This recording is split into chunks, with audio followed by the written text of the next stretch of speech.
അപ്പോൾ നമ്മൾ ഇന്ന് ഉണ്ടാക്കാൻ പോകുന്നത് ഒരു ബ്രെഡ് ഓംലെറ്റ് ആണ് കേട്ടോ. അതിന് വേണ്ടിയിട്ട് കുറച്ച് വെളിച്ചെണ്ണ ഒഴിച്ചെടുക്കാം. പാനിൽ വെളിച്ചെണ്ണ ചൂടായിട്ടുണ്ട്. അപ്പോൾ നമുക്ക് മുട്ട ഒഴിച്ചെടുക്കാം. ഈ മുട്ടയിൽ ഞാൻ വേറെ ഐറ്റംസ് ഒന്നും ചേർത്തിട്ടില്ല കേട്ടോ. ആകെ കുറച്ച് ഉപ്പും കുരുമുളകും മാത്രം.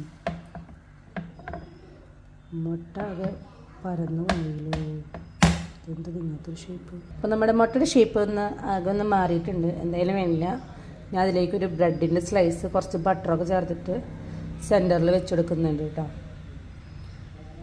നമ്മുടെ മുട്ട ഏകദേശം ഒരു തീരുമാനമായിട്ടുണ്ട്. സാരില്ല, എന്നാലും നമുക്ക് കുഴപ്പമില്ല. നമുക്ക് ബ്രെഡിൻ്റെ ചീസിൻ്റെ സ്ലൈസ് വെച്ചെടുക്കാം, സെൻറ്ററിൽ വെച്ചെടുക്കാം. എന്നിട്ട് നമുക്ക് മുട്ട അടർത്താൻ പറ്റുന്നുണ്ടോ എന്ന് നോക്കി നോക്കാം. ഇല്ല മക്കളെ, പഠിപ്പാവി മുട്ട നമ്മൾ ശരിക്കും വെവ്വട്ടെ.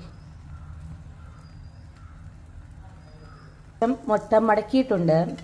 ഇനി ബാക്കിയുള്ള സൈഡും കൂടി മടക്കിയിട്ട് സെറ്റാക്കി എടുക്കാം.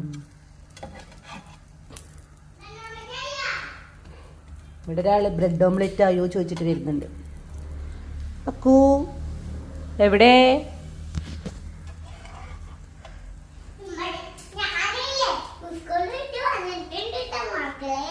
ആണോ?